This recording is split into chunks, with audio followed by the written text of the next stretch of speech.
Hey everyone. It's been a long time since I made a video just for YouTube. Like most people, I'd assume I just couldn't figure out what I wanted to do. What I wanted to make. Tried a few different sorts of videos, and everything felt okay, but nothing really fits.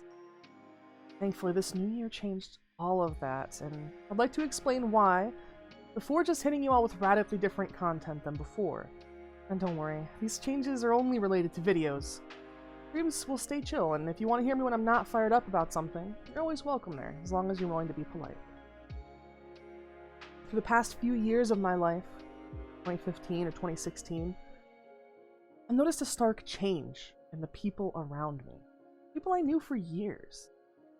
People I'd been friends with even when we were children.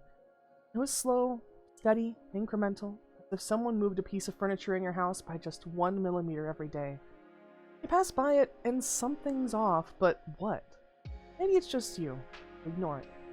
Each day the change is so small you convince yourself you're making it up or being nitpicky, until one day, months down the line, you realize your house is now empty. Cleared out piece by piece, right under your nose. This is what's happened to me. I knew that things were bad in the world, and I knew there was propaganda out there. I never realized how insidious it could be. A former friend of mine who helped wheel me around the house when my leg was broken, purely out of his own kindness, when even my mother wasn't there for me, turned into a frothing, hissing, spitting ball of hate who screams about how nobody deserves healthcare. Another former friend who, when I knew him, would have given you the shirt off his back if you were cold, turned into someone who eagerly fantasizes about mowing through asylum-seeking border crossers with artillery, rather than even hearing their case for seeking asylum. Those first two friends I lost, they'd always kind of liked edgy humor, thought to myself. I didn't notice it before. Perhaps that table was always moved slightly to the right. I cut them mostly out of my life, making a point to end our conversations the moment they get a bit hateful, thinking maybe they'd realize that I'm just not cool with that kind of conduct. It was a lost cause, though. I was written off as overly sensitive and a bit of a cunt. They finished the separation process on their own. Nobody wants to drag the buzzkill into a voice chat. She's just gonna tell us we're all a bunch of assholes. Which is true. I was kinda known for telling them just how full of shit they all were.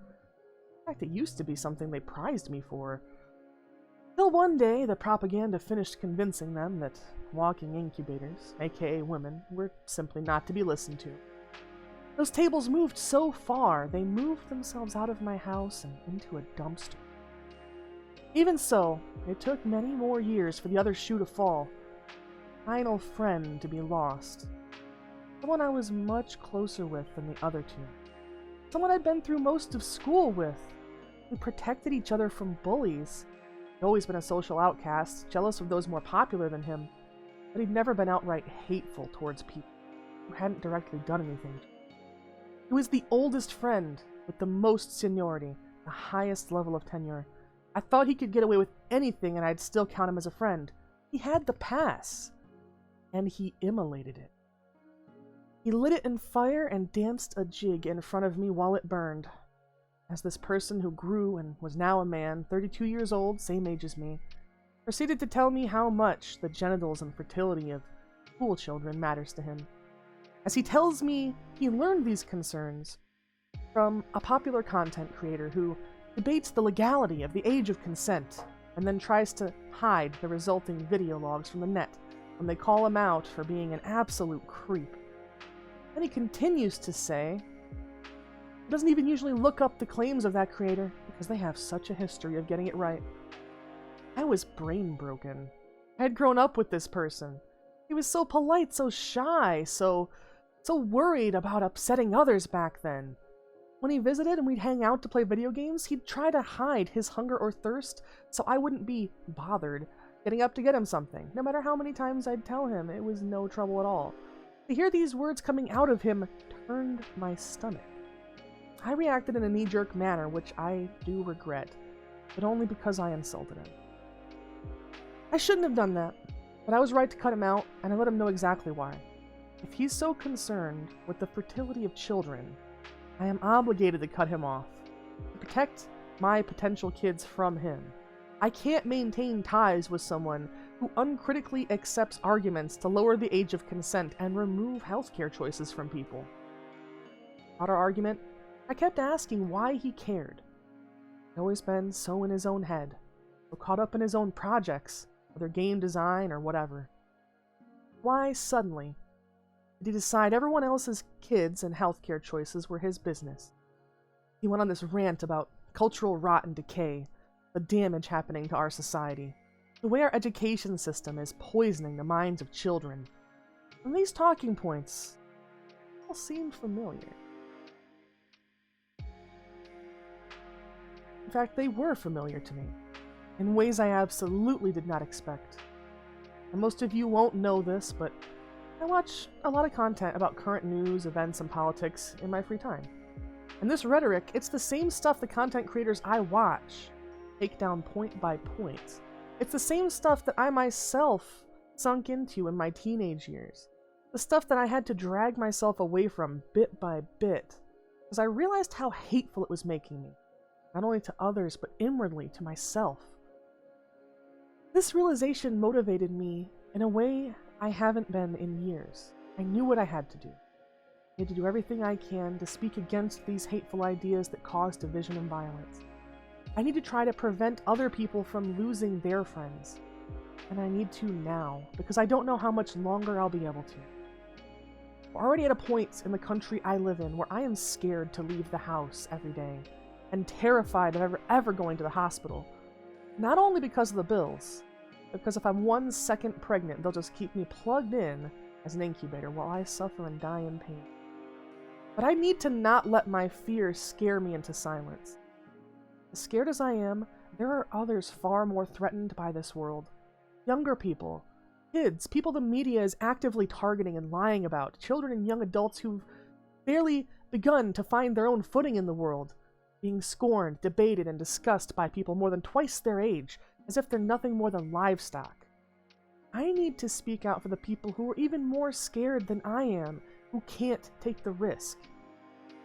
I have to step between the adults, more than 30 years of age, and the scared children and teens. I am an adult who stands on equal footing with those other adults, and even though nobody will cherish me for doing so, I must tell them they're wrong. Whether I convince them, or merely give those children cover by drawing the aggro of overzealous creeps. Either way, I'll be doing my job as an adult. Protect children. Try to ensure they can find their way to a happy life, unimpeded by the judgments of people who already had their shot at childhood long ago. There's no virtue in doing this. I'm not doing this to maintain my image, quite the contrary. Dipping into politics and real-world issues as a VTuber, basically torching your career. The one thing all of those upbeat tips for growth lists, articles, and videos tell you to avoid: never go political. Never bring the real world to your content. Never, unless as a side note or a joke, and even then, risk. And I'm doing this because I need to use the voice that I have to speak out for others before their rights are legislated away too. So that's the turn the YouTube-only content's going to be taking. I'll be addressing articles, bits of news, talking points, even occasionally videos, going through them in as simple a way as I can to explain how bad actors may be twisting and weaponizing them. It'll always be clearly labeled when a video contains such content, so that those who don't like it can avoid it and simply watch normal VODs and shorts if they wish to. I hope if you're still here with me, you might accompany me on this journey. My goal is not to insult people, only to deconstruct the spin being put out by modern propagandists that is frothing us up into a frenzy, willing to attack those in our society least able to defend themselves: kids. Children have not been the only target, and we'll certainly address other targeted groups as time goes on. That's the kind of content I like to watch. Now it's the kind of content I'll do my best to create. As always, I appreciate your feedback and suggestions. Feel free to leave comments. Just know that any excessively aggressive ones will get thrown into the cauldron. Fodder for next time I'm trying to summon something spicy. Hope to see you all next time. Remember, you're always welcome at my streams if you'd like to hang out in a more chill environment. Have a great rest of your night, everybody.